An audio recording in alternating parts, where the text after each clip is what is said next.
Assalamualaikum warahmatullahi wabarakatuh. Berjumpa lagi dengan saya Kang Topan. Kali ini kita akan melanjutkan video pembelajaran mata pelajaran informatika. Dan sekarang kita masuk bab analisis data. Oke, seperti apa pembahasannya? Mari kita simak bersama. Namun sebelumnya jangan lupa untuk dukung channel ini dengan like and subscribe. Terima kasih.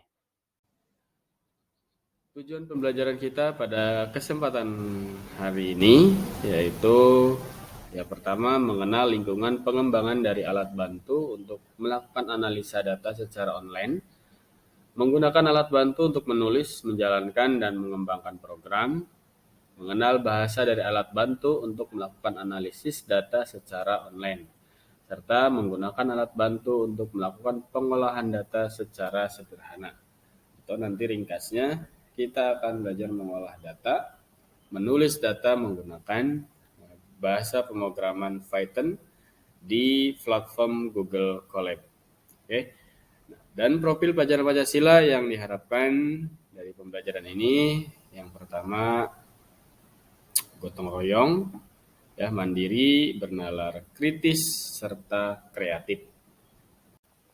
Analisis data ini sangat penting bagi semua sektor, baik di dunia pendidikan maupun industri. Analisis data dapat bermanfaat untuk memprediksi perilaku anak didik maupun guru, mengukur tingkat produktivitas, dan membuat keputusan berdasarkan data. Dengan menganalisis atau menganalisa data historis dan data real time, sekolah atau lembaga pendidikan ini dapat menemukan tren dan pola. Artinya tren dan pola itu dapat membantu sistem pendidikan untuk memprediksi apa yang akan terjadi di masa mendatang.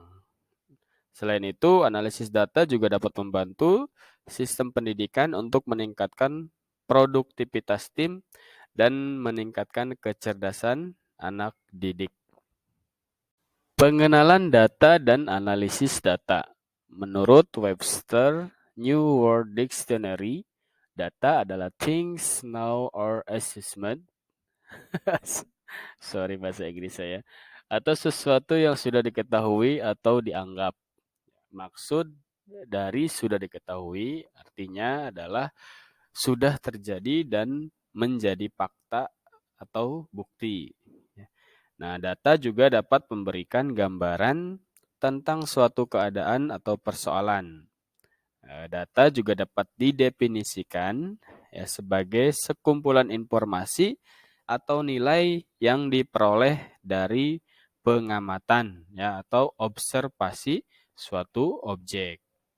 Jadi secara umum, ini data dapat dikumpulkan melalui angket atau kuesioner, observasi atau pengamatan, wawancara, dokumentasi atau penelusuran dokumen, dan fokus grup atau diskusi kelompok. Analisis data adalah proses pemeriksaan, pembersihan, transformasi, dan pemodelan data dengan tujuan menemukan informasi yang berguna. Analisis data juga merupakan bagian dari ilmu statistika, yang mana cakupan ilmu statistika itu contohnya yaitu mencari nilai rata-rata, standar deviasi, membuat grafik, box plot, dan lain sebagainya. Nah, setelah kita sedikit tadi membahas tentang analisis data, yang mana kalau kita simpulkan, analisis data adalah sekumpulan informasi atau nilai yang diperoleh dari hasil pengamatan atau observasi suatu objek. Di bab analisis data juga, kita akan mencoba mempraktekannya. Kalau di SMA, nah ini menggunakan bahasa pemrograman Python. Kalau di SMP kelas 7 di kurikulum Merdeka, analisis datanya itu menggunakan Microsoft Excel. Jadi membuat data yang kemudian bisa dianalisis atau disampaikan atau dibuat sebuah laporan ya untuk pengambilan keputusan ya. Jadi data itu diperlukan dalam rangka pengambilan keputusan ya, baik di masa sekarang maupun di masa yang akan datang. Ya contohnya misal data lulusan sekolah tahun sekian, ya data siswa yang tidak naik sekolah tahun sekian. Ya jadi nanti ke depan jadi referensi untuk pengambilan keputusan di masa yang akan datang. Oke, kita bahas tentang pemrograman Python yang nanti akan kita coba praktekkan di platform Google Colab. Ya, kita bahas sedikit tentang pemrograman Python. Ya, Python merupakan bahasa pemrograman yang dibuat pada tahun 1991 oleh Guido van Rossum dari Belanda. Memiliki popularitas yang terus naik hingga sekarang atau berkembang hingga sekarang. Python juga merupakan bahasa pemrograman tingkat tinggi ya atau bahasa pemrograman yang cukup high lah ya, cukup keren dan mudah dipelajari atau dipahami. Juga multi ya. Python ini bisa untuk aplikasi berbasis web, juga bisa untuk aplikasi berbasis desktop ya. Jadi bisa menggunakan bahasa pemrograman Python. Itulah keuntungan mempelajari bahasa pemrograman Python. Ada beberapa keunggulan dari bahasa pemrograman Python. Ya, yang pertama, memiliki library yang cukup lengkap.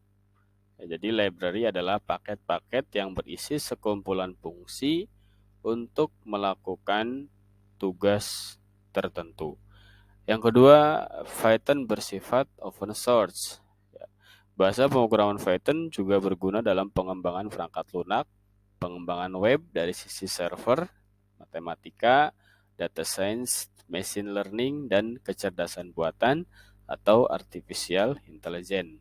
Jadi sifatnya open source itu artinya setiap orang ya boleh mengembangkan atau boleh menggunakan Python ya. Lalu berikutnya kita akan berkenalan dengan Google Colab. Ya, apa saja keunggulan dari Google Colab? Yang pertama, Google Colab memungkinkan siapapun untuk menulis dan mengeksekusi kode Python, ya, mengeksekusi kode Python secara online melalui web browser. Yang kedua, Google Colab ini disediakan secara gratis dan sangat cocok untuk kecerdasan buatan atau artificial intelligence, data analisis, dan pendidikan. Yang ketiga, Google Colab memiliki beberapa keunggulan, di antaranya tidak perlu memerlukan konfigurasi, ya akses gratis ke GPU atau General Processing Unit, dan tentunya mudah untuk dibagikan atau easy sharing. Itulah keunggulan dari Google Colab yang nanti akan kita gunakan sebagai praktek ya, atau sebagai platform untuk mempraktekkan menulis ya bahasa pemrograman Python. Ya, jadi ini sifatnya nanti online, bisa diakses di browser. Ya, nanti video berikutnya kita coba akan praktek ya menulis bahasa pemrograman Python di Google Colab. Baik, itulah penjelasan terkait dengan analisis data serta perencanaan penggunaan bahasa pemrograman Python di platform Google Colab. Jadi di pertemuan berikutnya kita akan praktik pemrograman Python dan Google Colab ya. Terima kasih untuk hari ini, semoga bermanfaat. Assalamualaikum warahmatullahi wabarakatuh.